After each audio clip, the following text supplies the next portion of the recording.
अस्सलामु अलैकुम नाज़रीन, मैं हूं डॉक्टर आतिफ अशरफ।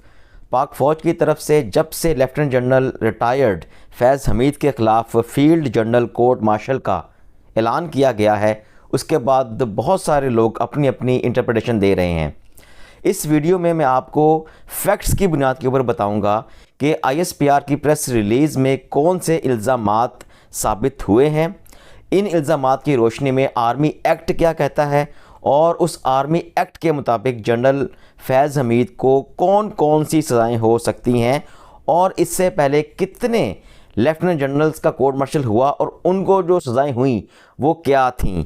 आगे बढ़ने से पहले एक बात मैं वाज़िया कर दूं कि जब भी किसी फ़ौजी अफसर के ख़िलाफ़ फील्ड जनरल कोर्ट मार्शल या कोर्ट मार्शल का ऐलान होता है तो इसका मतलब यही होता है अमूमी तौर पर कि कुछ सबूत तस्दीक शुदा मौजूद होते हैं। किसी भी चार्ज के ख़िलाफ़ वो आर्मी अपने तौर पे तस्दीक कर चुकी होती है कि फ़लाने अफसर ने फ़लाने अहकामात की ख़िलाफ़ वर्जी की या उसने फ़लानी वायलेशन की।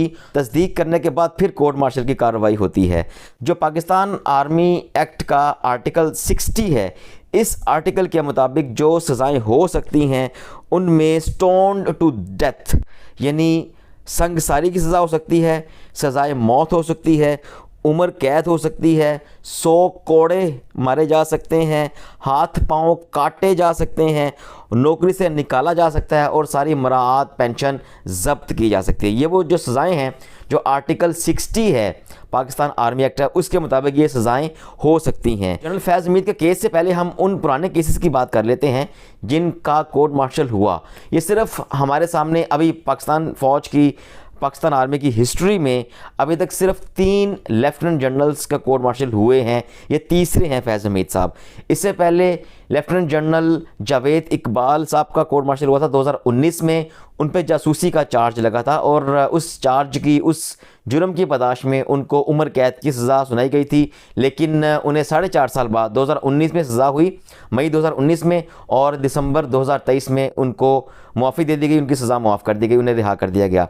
फिर असद दुरानी, साबिक ISI chief lieutenant general Asad Durrani retired, जिन्होंने भारतीय खुफिया एजेंसी रॉ के जो चीफ थे उनके साथ मिल के एक बुक पब्लिश करवाई थी जिसका नाम था स्पाई क्रॉनिकल्स। तो उस बुक में कुछ हसास मालूमात रिलीज़ हुई थी जिसकी पादाश में उनका कोर्ट मार्शल हुआ और उनकी मराआत और पेंशन ज़ब्त कर ली गई थी, लेकिन उनका रैंक जो है वो नहीं लिया गया था। तो ये हिस्ट्री के 2 कोर्ट मार्शल्स हैं, एक जासूसी का इल्ज़ाम था और एक हसास मालूमात रिलीज़ करने का बुक के अंदर इल्ज़ाम था, और दोनों में जो सज़ाएं हुई थी आपके सामने हैं। अब हम बात कर लेते हैं जनरल फैज़ हमीद साहब की। तो ISPR की जो स्टेटमेंट आई थी इनके कोर्ट मार्शल के हवाले से, उस स्टेटमेंट का एक बैकग्राउंड था।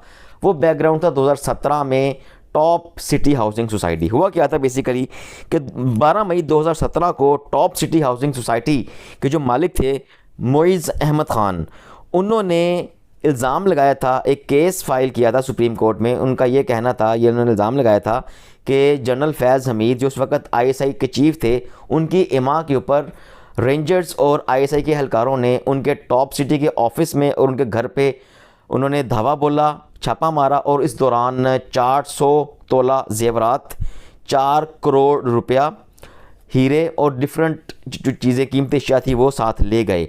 और उन्होंने ये भी कहा कि तशद्दुद भी किया गया, उनके अहल खाना पर तशद्दुद किया गया और उनको जो है वो ज़दोकोब किया गया, उनके ससुर को इम्प्रिजन किया गया और 40 दिनों के बाद उनकी डेथ हो गई। तो ये सुप्रीम कोर्ट में केस चला। सुप्रीम कोर्ट ने ये रेफ़र कर दिया पाकिस्तान आर्मी को कि चूँकि ये जनरल उनका डोमेन है, ये आर्मी की डोमेन है, तो आप ख़ुद ही इसको देख लें। तो आर्मी पाक फ़ौज ने ये अप्रैल के अंदर ये इनके ख़िलाफ़ इंक्वायरी शुरू की और कोर्ट इंक्वायरी के बाद फिर उन्होंने 2 दिन पहले ये जो प्रेस रिलीज़ जारी की है। इस इंक्वायरी के बाद फिर फील्ड जनरल कोर्ट मार्शल की इनिशिएटिव लेने का ऐलान किया गया है। तो इसमें इस सारी गेम के अंदर जो ISPR की प्रेस रिलीज़ थी उसमें बेसिकली 2 तरह के इल्ज़ाम हैं। एक उनके ऊपर इल्ज़ाम ये है कि उन्होंने, चूँकि सुप्रीम कोर्ट के हुक्म के ऊपर इंक्वायरी की गई है, तो इस हवाले से जो शिकायत मिली हैं उनकी हकीकत जानने के लिए फ़ौज ने इंक्वायरी की और इनके ख़िलाफ़ तादीबी कार्रवाई शुरू की गई। वो इंक्वायरी बेसिकली फ़ाइनेंशियल इंक्वायरी है। दूसरा जो सबसे ख़तरनाक पहलू है इस प्रेस रिलीज़ का, वो है इसका सेकंड पैराग्राफ। उसके अंदर उन्होंने, मैं इसको वर्ड टू वर्ड पढ़ रहा हूँ, multiple violations of Pakistan Army Act after retirement have also been confirmed, यानी रिटायरमेंट के बाद मल्टीपल जो वायलेशन है आर्मी एक्ट की वो कन्फर्म की गई हैं। वैसे जो पाकिस्तान आर्मी एक्ट का जो 26B है, जो क्लॉज है, इसके मुताबिक कोई भी आर्मी जो ऑफिसर है इस रैंक का, अगर रिटायरमेंट के बाद वो 2 साल तक किसी भी पॉलिटिकल एक्टिविटी में इन्वॉल्व नहीं हो सकता। तो इस जो प्रेस रिलीज में ख़ास तौर पे जिक्र किया गया है कि after retirement multiple violation have been confirmed in Pakistan Army act.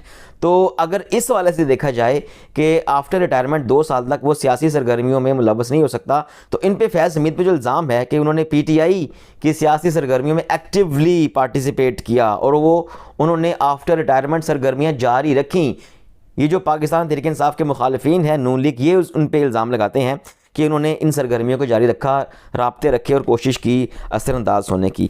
अच्छा, इन 2 जो इसके हिस्से हैं प्रेस रिलीज़ के, इस प्रेस स्टेटमेंट का ISPR की, पहला हिस्सा है फाइनेंशियल मामलात पे, दूसरा हिस्सा है आफ्टर रिटायरमेंट आर्मी एक्ट की वायलेशन के ऊपर।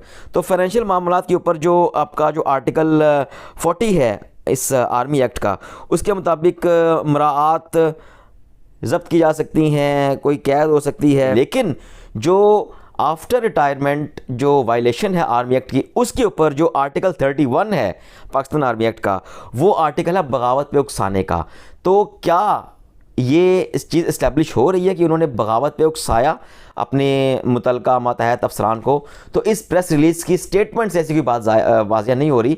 अगर तो ऐसा हो, ये तो बाद में कोर्ट ने डिसाइड करना है कि बगावत का एलिमेंट था कि नहीं था। अगर ऐसा हुआ तो उनको सज़ाए मौत भी हो सकती है, उम्र कैद भी हो सकती है। लेकिन जो बादियों नज़र में जो चीज़ नज़र आ रही है कि उनका जो पॉलिटिकल एक्टिविटीज़ के मुतालिक जो उन्होंने जो प्रेस रिलीज़ में तो खैर जिक्र नहीं है, लेकिन जो उनका ऊपर जो इल्ज़ाम है कि उन्होंने पॉलिटिकल एक्टिविटीज़ के ऊपर उन्होंने जारी रखी आफ्टर रिटायरमेंट, तो इस मामले के ऊपर जो जैसे मैंने पहले जिक्र किया आर्टिकल 26B जो है, जो वो इसकी वायलेशन के ऊपर जो सज़ा तजवीज़ की गई है पाकिस्तान आर्मी एक्ट जो अमेंडमेंट 2023 में हुई थी, उसमें ये सज़ा है तकरीबन 2 साल की।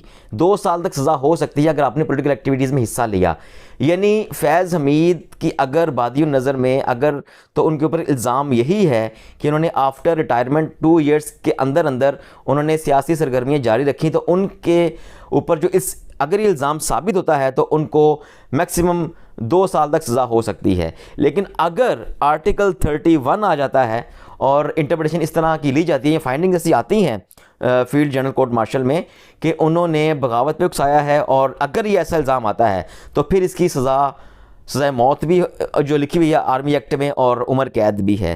तो ये दोनों सिनारियोस हमारे सामने है। ये भी एक्सपर्ट बात कर रहे हैं कि उनकी जो सज़ा है, उनका कोर्ट मार्शल है, इसका नुकसान सियासी शख्सियत को हो सकता है, इमरान खान को हो सकता है।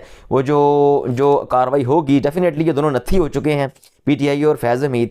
तो फैज़ हमीद को सज़ा जो भी हो, इसका जो इफ़ेक्ट है वो पॉलिटिकल पार्टी जो PTI है उसके ऊपर आ सकता है, और अल्टीमेटली इनके पे जो इल्ज़ाम है, जो इमरान खान के ऊपर पहली 9 मई का इल्ज़ाम है, बाकी इल्ज़ाम हैं, तो इस कोर्ट मार्शल की कार्रवाई के बाद इमरान खान के लिए मुश्किलात बढ़ सकती है। ये एक्सपर्ट ये भी फोर्सी कर रहे हैं। लेकिन इस सारे मामले में अगर हम ओवरऑल देखें तो लेफ्टिनेंट जनरल्स रैंक के अफसरान को सज़ाएँ होती हैं तो माफ़ हो जाती हैं। यहाँ बहुत ही सज़ाएँ उस तरह किस लेवल की नहीं होती कि बात उम्र कैद या सज़ाए मौत तक पहुंच जाए।